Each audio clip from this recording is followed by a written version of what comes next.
What's up everyone, this is Architect Playground. My name is Mark Shopul, and today I will disclose part of my personal training that I'm doing in person usually for you on YouTube. So I decided to share with the community and bring you more to enjoy more together. And I will talk about what is DevSecOps, and I hope that this will be even understandable for persons who are not in these fields, and it will bring new knowledge for you who are already in the industry. So enjoy.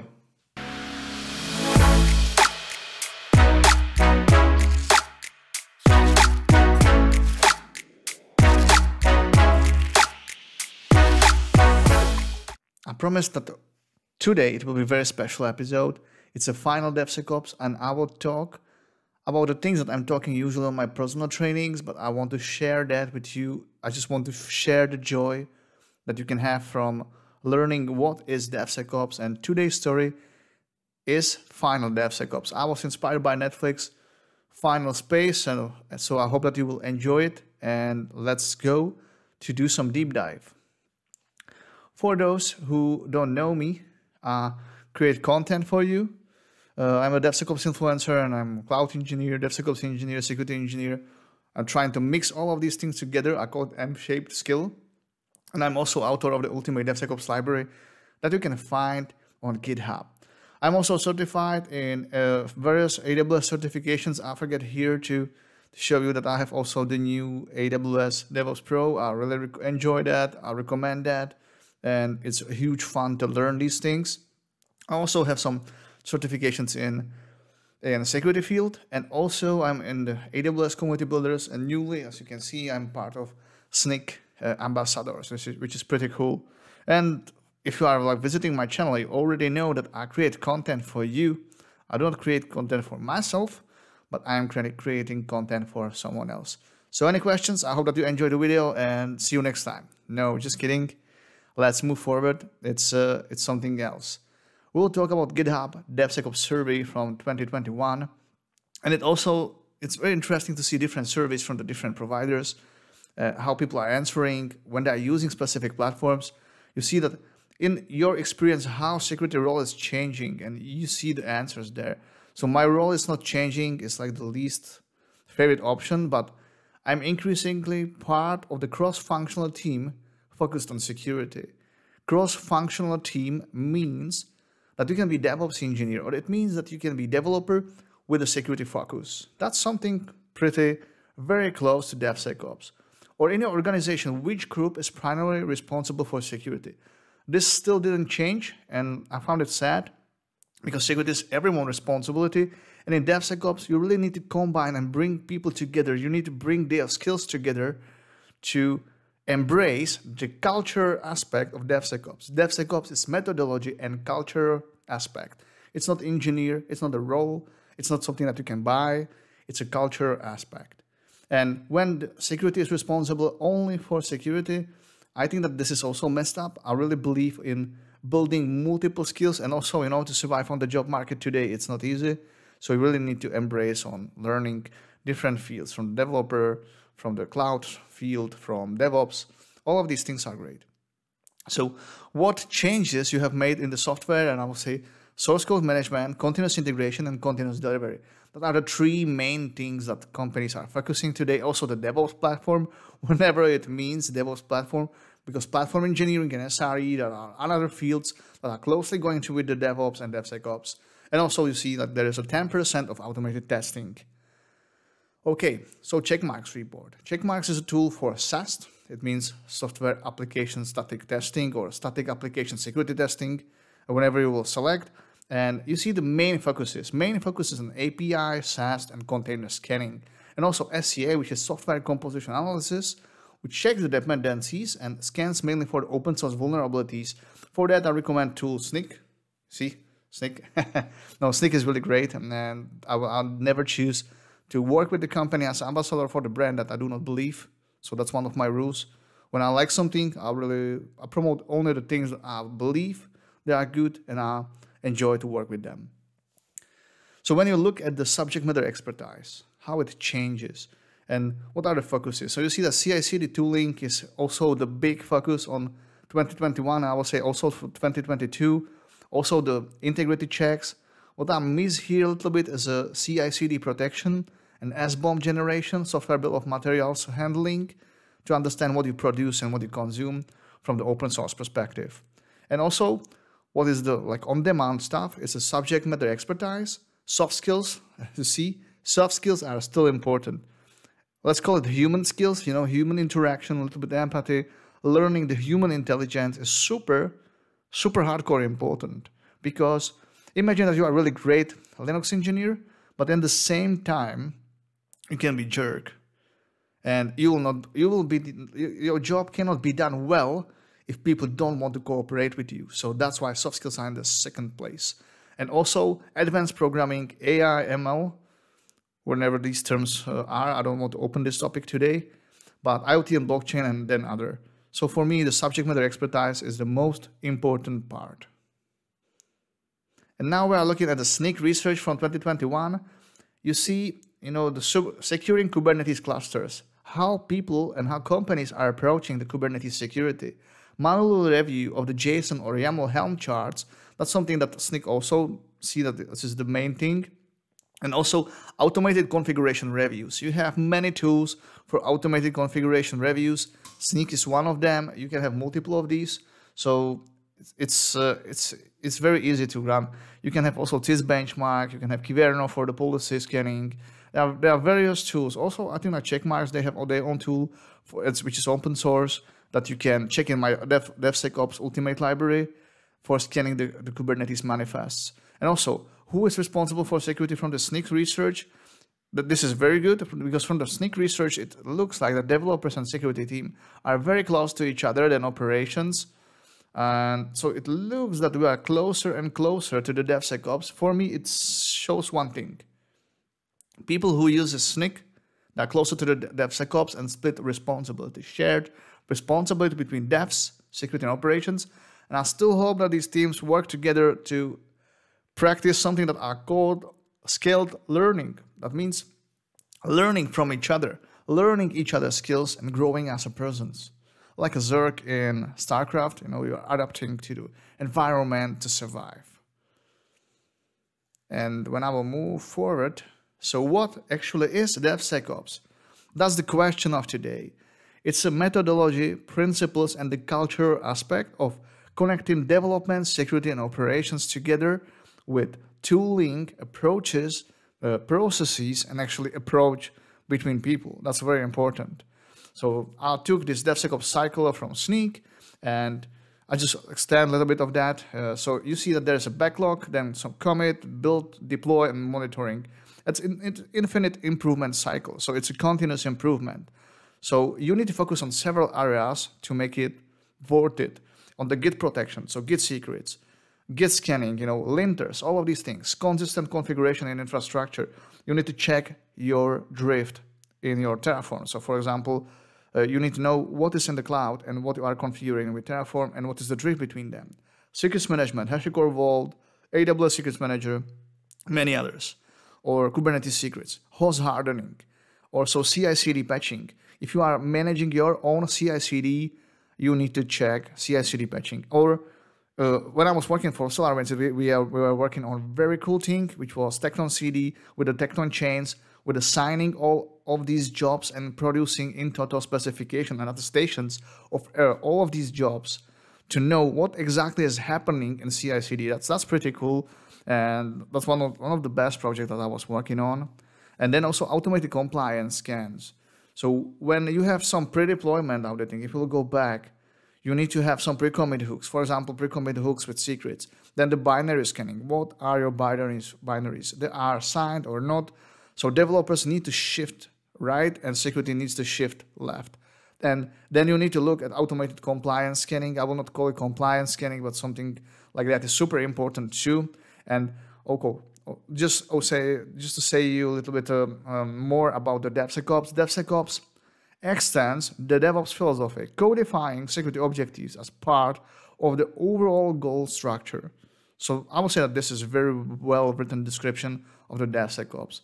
When a recruiter calls you, we have a DevOps position, man. Always that triggers me. It's like DevOps is not a position. I know that the market is booming with the DevOps position. I cannot fight with that. DevOps is a principle. It's not a role. You cannot buy it. You just cannot, hire a person who, you cannot hire agile engineer. So that's why you cannot hire a DevOps engineer. DevOps engineer maybe is automation engineer, tooling team engineer, or CI/CD engineer, or I don't know, DevOps culture architect. But it's never DevOps engineer. That's a nonsense that somehow get infiltrated in our industry, and I don't understand that. Really, I don't understand that. But that's world. It's not for us to understand everything. I want to talk about the DevSecOps maturity model, and I will show you more about this model just to show you how you can map various levels of maturity to the DevSecOps maturity model. Then when you want to use DSOMM, and you can Google that, it's like, I don't want to show you just the address, just Google OWASP, which is Open Web Application Security Project, very known between the engineers. If you don't know that, I recommend you to do your research. And OWASP DevSecOps maturity model is for the startup to multinational corporations. So everyone can use it, and it focuses on the different levels of maturity. It identifies the degree of the implementation of the DevSecOps. So there is also a Git repository connected to that, but I will go to the page itself. And there are several dimensions. There is a build and deployment, there is a culture and aspects, the implementation, information gathering, the test and verification. And when you will go next, it's also about the process, design, patch management, all of these sub-dimensions of the specific checks. And it looks, and that's very cool, it looks for the implementation itself in the various maturity levels. So when you will say, hey, I want to be on level 1, and that means that you should have all of these things, at least some of these things, I will say, implemented. You have the simple scans, your DevOps or your development procedures are well defined. But then you can go to the next level. That means the building virtual testing and artifacts, the SBOM. SBOM is a second level of DevSecOps. That's also very important to know. It's not like some sci-fi or utopia, because some people are very overestimating what is like good and what is bad, because people are lazy. That's also the thing. And you see, when you go like static analysis, advanced scanning metrics, deactivation of the use metrics, centralized application logging, immutable infrastructure, and all of these things are level 3, signing artifacts, verifying the signatures, and level 4 are blue-green deployments, chaos engineering, game days, full coverage of the testing, all of these things together, and also correlation of the security events, and also correlation of the findings from these tools, and understanding what will happen in your tool, predicting what can happen, predicting in which component you need to have, education of the developers, which component is the most vulnerable in your company, which components has lowest quality, because DevSecOps is not only about security, and security is not about making things safe. That's also that I'm studying this thing for a very long time, and hacking, and all of these things. Hacking is using the system in the way how it was not designed, in this way. It's like you are trying to misuse the system features. And security is taking care about system is doing what system should do. That's it. That's just full blown. Security is about watching that everything works well and it works as it was designed. That's all. From the system engineering perspective. I was studying the system engineering and system engineering theory, and that's how I'm trying to understand security, because it brings your thinking about absolutely another level, because you just think in the different contexts, in the development operations, how the thing will work, if there will be some misuse for this or that. So that helps a lot. And when you're looking for some very good and gold guide, that's this one. It's a DevSecOps maturity model. There's one thing that I want to also mention. For me, it's important. I know that for you not, but there are many misconceptions. It's a SecDevOps and DevSecOps, and you see like Triceratops and other things. You hear and see lots of things that are misconceptions. What is, in my viewpoint, my personal viewpoint, what is DevSecOps and what is SecDevOps? Because these two things are different, and I think that also the culture aspect and approach to them is different. So I will show you what I think about that. What is a Sec DevOps? That means that you are trying to securing DevOps. You are trying something that I call out security approach. That means the output, or I would say outer space observation of the DevOps. So you have a product manager, operation teams, developers, and your QA or QE team, whenever you like it. They work together to build a product. Security is like another team helping them with the policy releases and auditing. So IT and cybersecurity is separated a little bit from the DevSecOps. They live with their own world, and you are trying to ingest or inject them with new ideas, with policies. You are observer, and you are helping to help them from the external perspective. So you can run Qualys, Kubernetes, you can run Amazon Inspector, Nessus, or whenever you like. And you produce baseline policies, guidelines, and controls. And I know that security is overwhelmed by developers. There's like hundreds of developers per every security person. That's why it is really hard to be in the team. But DevSecOps is about scaling your capabilities, learning from each other, and building security champions. And also, you as a DevSecOps engineer, you should be able to move between the teams easily. My most favorite thing is just to move between the teams and work every week on something else. That's something that I really enjoy. I cannot work something like 1 or 2 years on something very boring, very slow. So DevSecOps is mainly about security champions or DevSecOps persons inside of the operations team, inside of the development team, inside of the QA team. And it's about cooperation between all of these persons together, having also embedded you as a security person or DevSecOps person. And you also use similar tools, Chef Inspect, you codify lots of things. By codification, you are able to produce something that can be reused, reusable code pieces. And there's a feedback loop. So they give you feedback, you can work on that. They give you feedback, you can work on that. And also there are some baselines, policies, and guidelines, but they should be produced maybe by compliance team or somebody else who can focus more on these technologically compliant stuff. That's how I will say. And you produce the product together. So that means you are not out of the teams, you can jump in the teams. What it means for you, you need to learn a lot. You need to learn how to code, you need to learn how to operate things, and that changes the game. And yes, you cannot scale, and because of that, you need to build something that will, give you more hands, and that's Security Champions program. People who are interested in security, people who are interested in learning DevSecOps, and that's something that will shift everything to absolutely different level. So shift left principle, I'm talking about shift left, so it's time to talk about that more. So shift left is about decreasing the price of the security box. So shift left before it will be too late. And when you will look at that, the price of the security defect, when you are later in the development process, is pretty big. It can be pretty massive. When you defect, or when you detect the defect pretty early, you are able to, to decrease the price of the security defect. It's a pretty known fact. It was being measured many times by many organizations. What is important, Agile, DevSecOps, and Waterfall, they work together. And that's very important to know. And Agile works better with DevSecOps. And Agile is something else than DevSecOps. I just want to show you the difference. The design phase is always the same. I really need to show you here. The design phase is always the same. Don't forget that. Design is super important. Then the coding part is different. Because in Agile, you have some sprints or you have some pieces of the deliverable time that you are trying to spread. And you have code, test, and then they are deploying. Sometimes you can have deploy there. But then within the DevSecOps, you have code, test, deploy in very small pieces, very in agile way, and you are growing in the scope. So that's something that I consider as a DevSecOps, and it's also a very different approach than what we are used to. And let's talk about the tool chain. This is a chemical table of DevOps, and I'm not saying that DevSecOps, but they are security tools.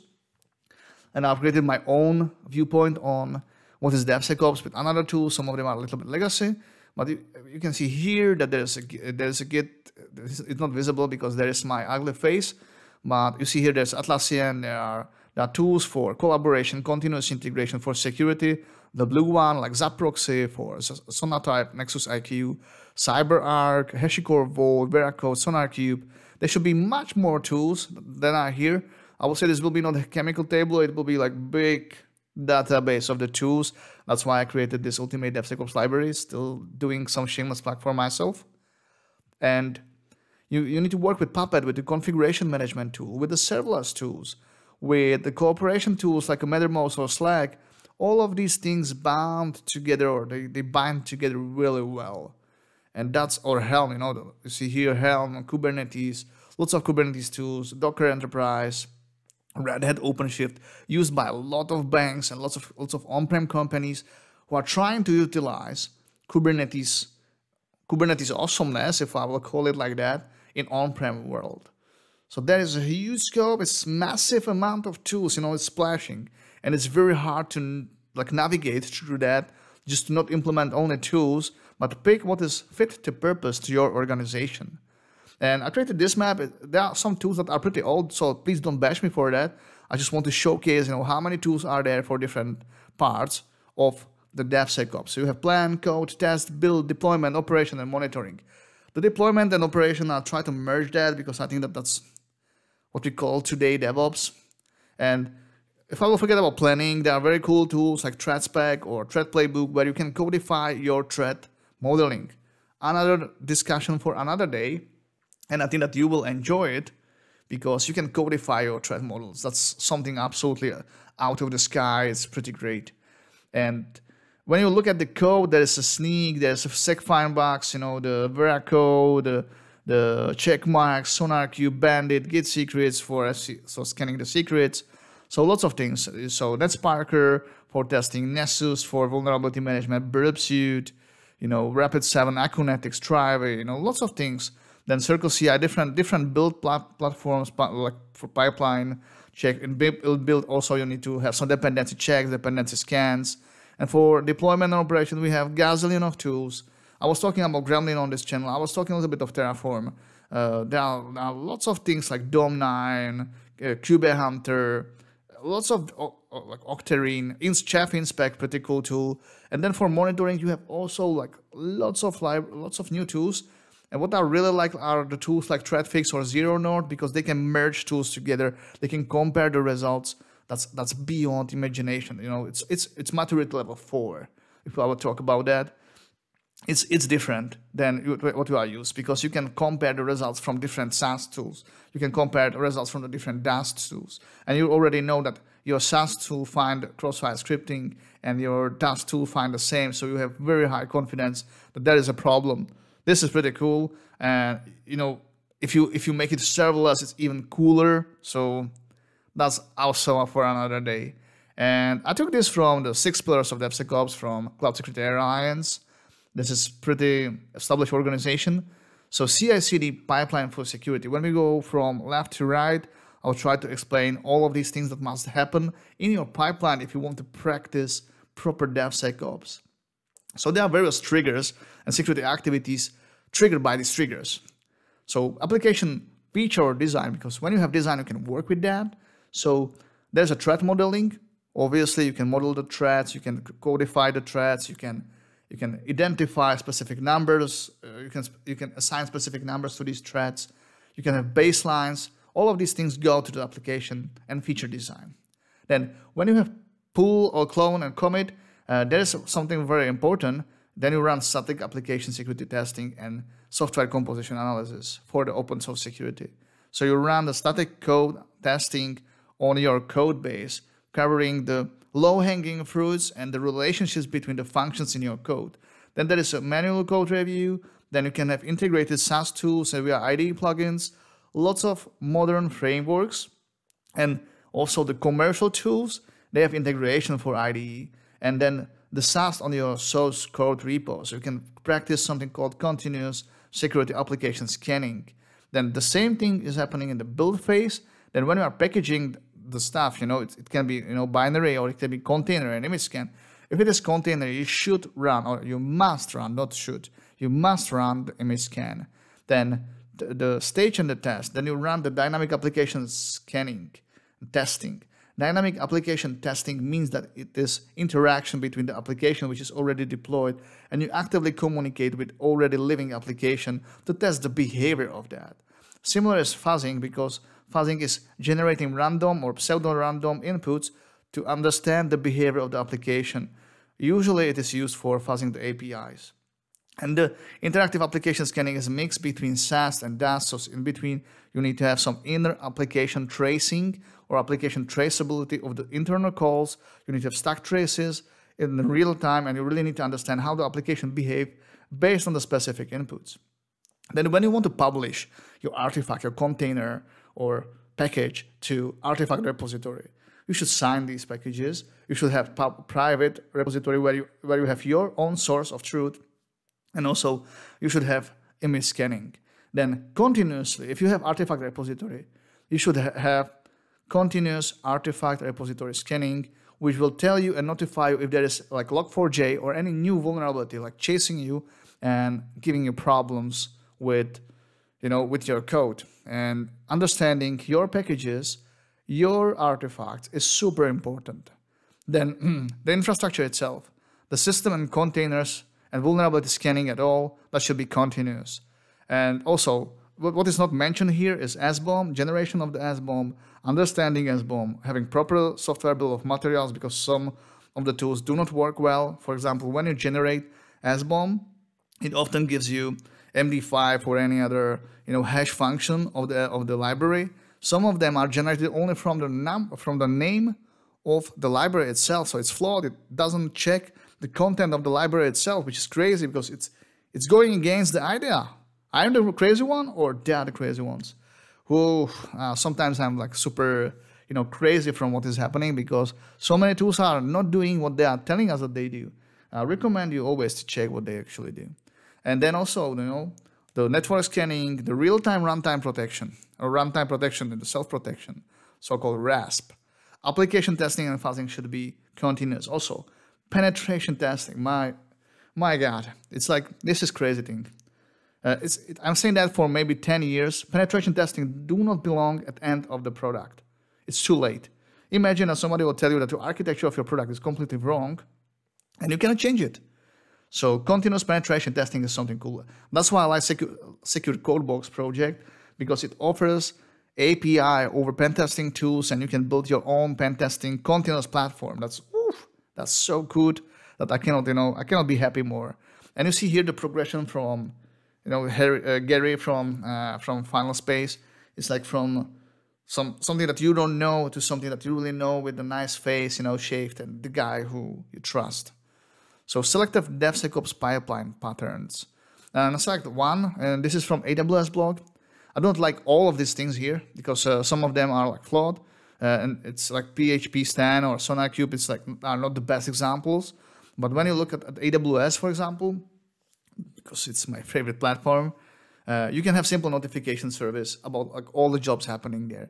You can have CloudWatch events, you can have CloudWatch logs, and logging everything what is happening inside of your job.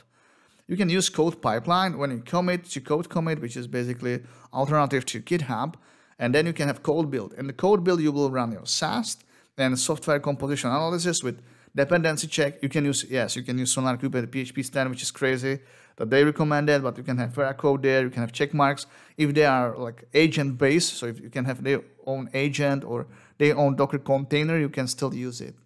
And the same is with deploy. Then you deploy, then you can run DAST with the application called WASP-Zap or Akunetics, whatever, or NetSpark, or whatever tool you use. And for Zap proxy, there is like big advantage. There are 3 containers for full scan, baseline scan, and the API scan. And you can use these containers for various scanning. That also helps you a lot. And then after deployment, you can have infrastructure as a code scanning for CloudFormation with CFN Guard, or you can have Checkov, or you can have TerraScan, or different tools that scan your infrastructure before it is even deployed. And that misses here, and that's something that was missing also in the previous slide. And also you can audit and specify the roles which are assigned to the specific jobs. You can have CloudTrail, which is validated what is happening there. And you can have also AWS config telling you what are the resources that are spinning. And the artifacts, I mean reports, produced by these tools, they can be stored in S3 bucket. And with Lambda parsing, you can have like scan analyzers. I will call it scan analyzers, but they are actually parsers for example, JSON files produced by these tools. and they can be mapped to AWS Security Hub, and you can see all the findings in one place, not only from the SAST benchmarks, but you can have also AWS Security Hub ingesting the data from your SAST, from your DAST, and from your SCA. And that's, I didn't see too many companies having this, and it's obvious why, because that's very advanced pattern. It takes lots of work. It's not day work. It's not 2 days work. It's like maybe 3 to 6 months to make this, smooth and running and working for you with the proper and with a great team. That's another thing. Find the right engineers doing this for you. And I think that we are going slowly to the end, and I still hope that you enjoyed this wild ride. If you have any questions, feel free to ask in comments. Feel free to contact me on LinkedIn.